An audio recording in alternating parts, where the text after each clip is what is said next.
Amazon. These guys are competitors to a very small degree. Because even at the best performing numbers ever, the African reach is still less than 10 million people. That's Netflix. The South African reach in the biggest South African market, is less than 2 million people. Now, into perspective, we have 67 million people in the population. The Netflix subscription is less than 2 million people in the space. And given by some accounts, accounting for churn, at any given month, only billing 1 million people at any given time, gives you a real prospect and idea in terms of the scale of the competitor. Their marketing is fantastic. The reality of their size of audience is a very different reality. So yesterday, I don't see the gent in the room today, there was made reference to this very spectacular fail. So yes, there's a couple of things they mentioned yesterday. One, I think we all know, Amazon has said they are no longer commissioning and investing in the South African or African market.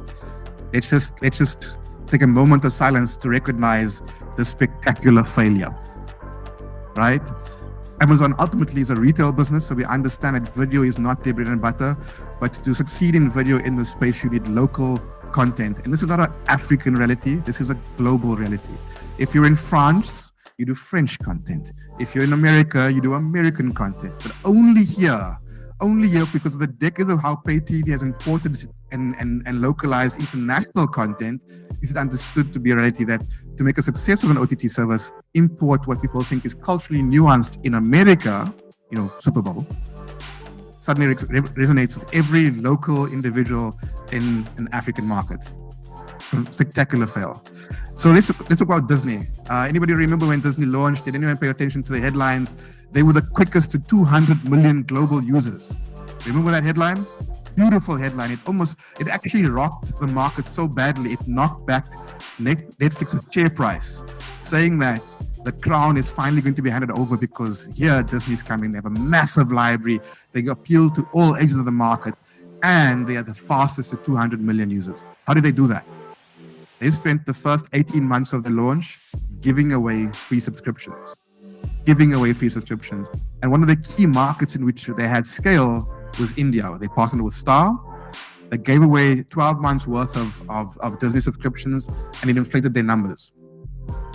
The partner they had in the Indian market was very interesting because he had proposed saying, if you want to grab hold of the Indian market, you need to have a foothold in a cultural Indian piece of content to grab a hold to and stay engaged with. That piece of content was the Indian Premier League. It is one of the top 10 broadcasted properties in the world. The Indian Premier League is literally sporting religion in India, right? It is far bigger than Cheese and Pirates locally. It is literally a sporting religion. Disney said no.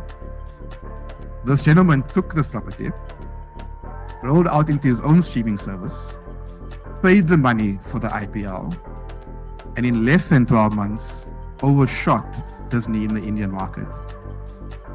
Spectacular fail. The lesson, local content, cultural nuance, and audience always wins.